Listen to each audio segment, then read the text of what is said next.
Assalamualaikum warahmatullahi wabarakatuh. Yang terhormat Ibu Apoteker Maya Arfania SC selaku dosen pengampu mata kuliah farmakoterapi dan teman-teman lainnya yang saya hormati. Puji syukur marilah kita panjatkan kepada Allah Subhanahu wa Ta'ala, dan sholawat serta salam semoga tetap tercurahkan kepada Nabi kita, Nabi Muhammad SAW. Sebelumnya izinkan saya memperkenalkan diri terlebih dahulu. Saya Yasinta Vivia selaku moderator pada presentasi kali ini. Adapun anggota kelompok saya yaitu yang pertama ada Ayu Wahyuni, yang kedua ada Kesha Safira Mauriskia, yang ketiga ada Novila Fairis, yang keempat ada Shirley Putri Afiliani, dan yang kelima ada saya sendiri Yasinta Vivia. Pada kesempatan kali ini kami akan mempresentasikan mengenai farmakoterapi penyakit epilepsi. Kepada teman-teman saya persilahkan. Pengertian dari epilepsi. Epilepsi adalah kondisi seseorang yang mengalami kejang secara berulang disebabkan proses kerusakan kronis pada sistem saraf pusat. Selanjutnya, epidemiologi. Epilepsi adalah penyakit tidak menular, terjadi secara kronis pada otak yang dapat mempengaruhi seluruh usia. Sekitar 65 juta orang di dunia menderita epilepsi, menjadikannya sebagai penyakit neurologis tersering di seluruh dunia. Resiko kematian prematur pada pasien dengan epilepsi 3 kali lebih tinggi dibandingkan populasi biasa. Patofisiologi. Proses terjadinya serangan epileptika. Proses ini berawal dari sekelompok neuron akibat perubahan pada membran sel neuron. Perubahan pada kelompok neuron tersebut menyebabkan hipereksitabilitas. Peranan neurotransmitter.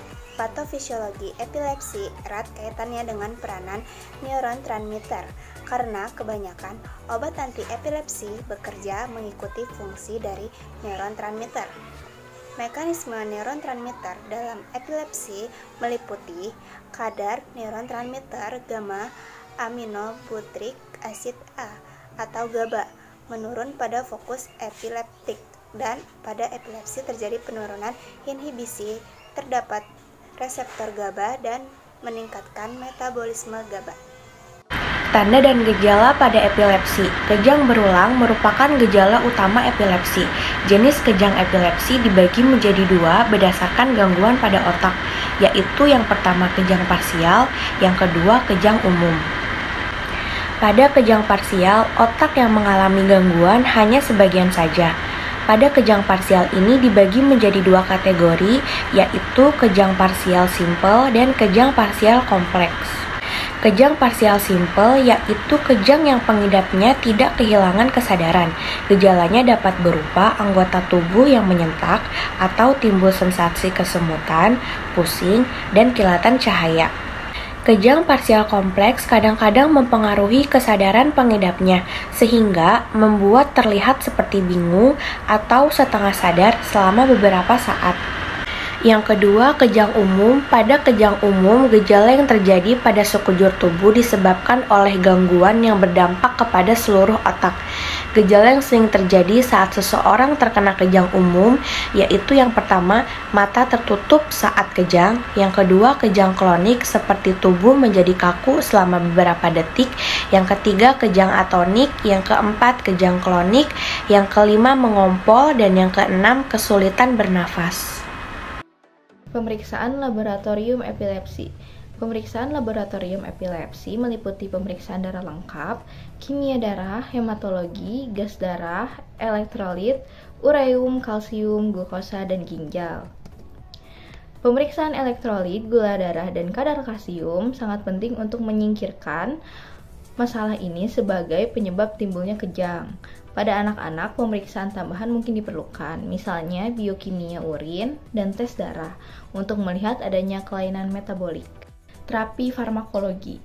Penggunaan obat anti-epilepsi didasarkan pada jenis epilepsi, kondisi pasien, serta pertimbangan efek samping dari obat yang digunakan. Terapi epilepsi juga didasarkan pada ketetapan dosis yang berhubungan dengan jenis serangan, faktor pencetus serangan, dan faktor penyebabnya. Pemilihan obat anti-epilepsi dipengaruhi oleh berbagai hal di luar diagnosis dan jenis serangan, seperti umur, kehamilan, aktasi, depresi, retardasi mental, ketaatan minum obat, dan harga obat. Pengobatan epilepsi meliputi penggunaan obat anti-epilepsi dalam jangka waktu yang lama, sehingga perlu diperhatikan khusus dalam penggunaannya. Mekanisme kerja obat anti kejang termasuk dalam 3 kategori umum. Yang pertama, mekanisme pertama adalah membatasi penembakan neuron yang berulang dan berkelanjutan. Yang kedua, melibatkan peningkatan GABA yang dimediasi inhibisi sinaptik. Yang ketiga, obat-obatan yang efektif melawan kejang absen. Terapi non-farmakologi. Terapi non-farmakologi dapat diberikan pada pasien epilepsi. Yang pertama yaitu ada terapi pembedahan. Terapi bedah dilakukan pada 20-30 pasien yang tidak memiliki respon yang baik dengan pemberian obat.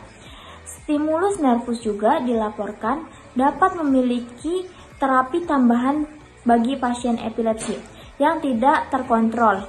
Alat stimulus nervus vagus biasanya diimplementasikan secara bedah di bawah kulit pasien.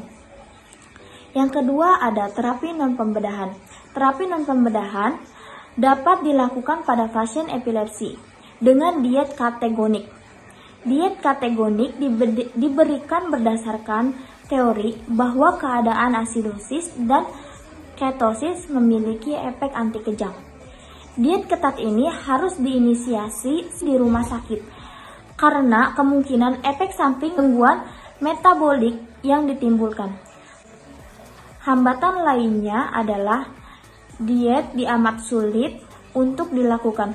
Hanya 10% pasien yang berhasil menerapkan diet ini selama 1 tahun. Kapan pasien harus dibawa ke Institut Gawat Darurat atau IGD? Yang pertama, pasien kejang lebih dari 5 menit. Yang kedua, jika pasien mengalami luka yang serius seperti jatuh atau luka pada kepala. Yang ketiga, jika pasien mengalami kesulitan bernapas atau kulit menjadi biru setelah kejang. Keempat, jika kejang berikutnya terjadi sangat cepat dan pasien tidak bangun setelah kejang. Alhamdulillah, sekian dan terima kasih. Mohon maaf atas kekurangan dan kesalahan dalam materi dan penyampaian pada kelompok kami. Semoga teman-teman yang mendengarkan mendapatkan ilmu baru dari presentasi kelompok kami. Selebihnya mohon maaf. Wassalamualaikum warahmatullahi wabarakatuh.